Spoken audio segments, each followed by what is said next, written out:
Bueno, segundo bloque de Ciudad Coti y vamos avanzando porque vienen las elecciones en la Universidad Nacional de Córdoba. Van a ser primero de modalidad postal a partir del 11 de enero, después presencial a partir del 18, pero vamos conociendo candidatos y candidatas a los decanatos de cada facultad, ¿no? Y tenemos hoy un invitado especial, Domingo Ichina, que es candidato de La Pública, por la agrupación La Pública, para la Facultad de Filosofía y Humanidades. Bienvenido, Domingo.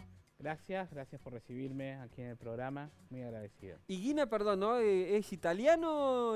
Genovés. Genovés. Ichina. Genovés. ¿Y cómo se pronuncia? Higuina. Higuina. Como Alighieri. Ah, claro. Claro. De la Así misma que, zona. Claro, bueno, Dante era de la Toscana, un poco más al sur, pero lo mismo, se pronuncia igual. Sí, una familia de inmigrantes que llegó a fines del siglo XIX, se instalaron en Bahía Blanca.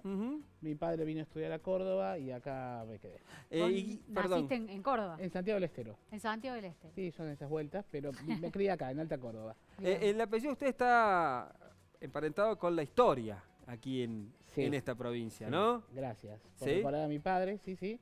Papá era historiador. Un historiador muy afecto a los temas de la ciudad Sí. y a la memoria de la ciudad. Sí. ¿Eso se mamó desde chico? En el caso tuyo, ¿cómo fue tu ingreso a la facultad y si tuvo que ver también con esa trayectoria Bueno, de tu sí, padre? seguramente. Mi papá era un apasionado por la historia y por la literatura también. Yo ingresé a estudiar letras en el año 87. Empecé historia y letras, las dos carreras.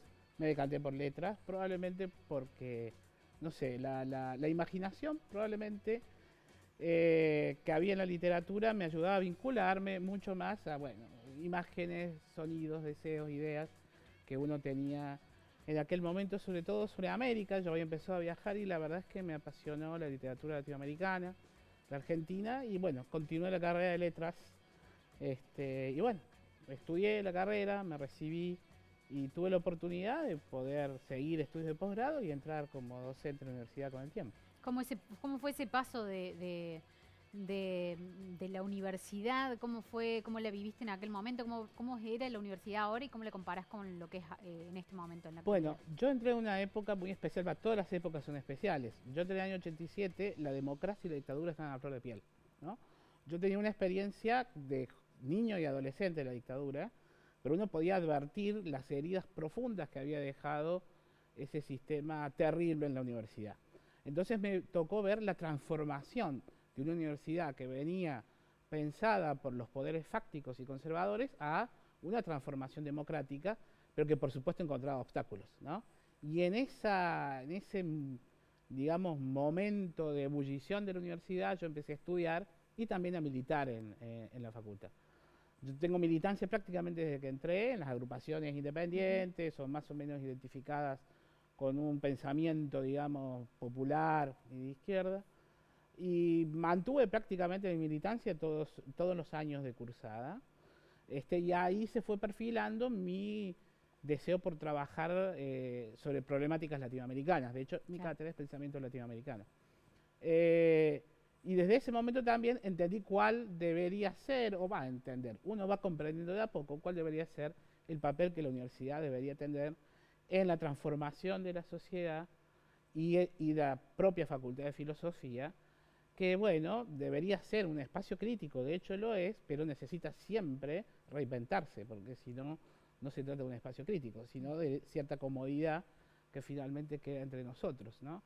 Hay que evitar que la universidad sea de alguna manera una especie de lugar tranquilo para ciertos burgueses que piensan bien de sí mismos y transformarla en una herramienta activa para el cambio de todos nosotros hacia una perspectiva mucho más justa y solidaria. Esta elección va a ser una elección muy diferente porque aparte hubo que postergar un año por el tema de la pandemia y es una elección que se hace en pandemia, ¿no? Teniendo en cuenta esa perspectiva, ¿cómo estás viendo el proceso electoral y cuáles son, un poco lo contaste recién, pero las ideas del grupo político que te acompaña para la Facultad de Filosofía y Humanidades? Bien, el proceso es un proceso muy especial, ¿no? Creo que nadie está convencido de las virtudes completas de este sistema que hemos obtenido, pero que era necesario, porque la universidad debe renovarse en su conducción, en su mirada, sus perspectivas, y bueno, había que hacerlo. Vamos a ver, uno de los desafíos es la participación, ¿no? El voto universitario es obligatorio, pero bueno, hemos tenido un año y medio en que docentes, estudiantes, no docentes, casi no hemos pisado la facultad, por esta razón de la pandemia, una desvinculación con los egresados, o por lo menos no una vinculación como la que había, así que va a ser muy especial, creo que sería muy aventurado decir cómo va a ser finalmente el número o el porcentaje posible, pero creo que todos los espacios apostamos a una fuerte participación de los universitarios. Tengan en cuenta que para estudiantes de primer y segundo año casi que va a ser su primera experiencia, Claro, no solo para votar, tal vez lo han hecho ya en el sistema nacional, pero sí para pisar la universidad, y eso es fascinante. Las ideas que sostenemos desde la pública es básicamente la defensa de la educación pública. Nosotros nacimos en un contexto complicado para la educación pública porque nos organizamos como grupo hace unos 4 años.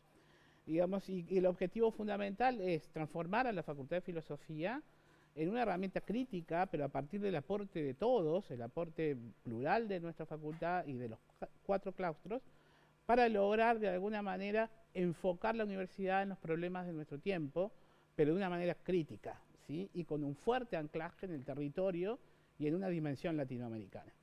En ese sentido, la tradición de los docentes que formamos la pública, de los egresados, de no docentes, tiene que ver con estos compromisos, digamos, con nuestra universidad, pero con la proyección también que históricamente tuvo la Universidad de Córdoba en el contexto latinoamericano, ¿no?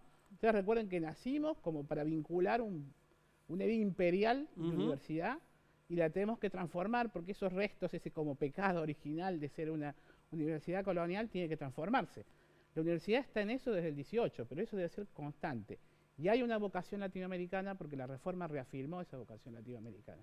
No debemos abordar los problemas de la universidad sin pensarlos en contexto regional. Y en ese contexto regional latinoamericano, me imagino que también ustedes habrán ido conversando y dialogando sobre lo que fue todo este periodo de la pandemia. ¿Cómo ves vos o la agrupación? ¿Cuáles son los ideales de cómo transcurrió o cómo se ubicó la Facultad de Filosofía en este contexto de pandemia? ¿Lo pudieron resolver? ¿No?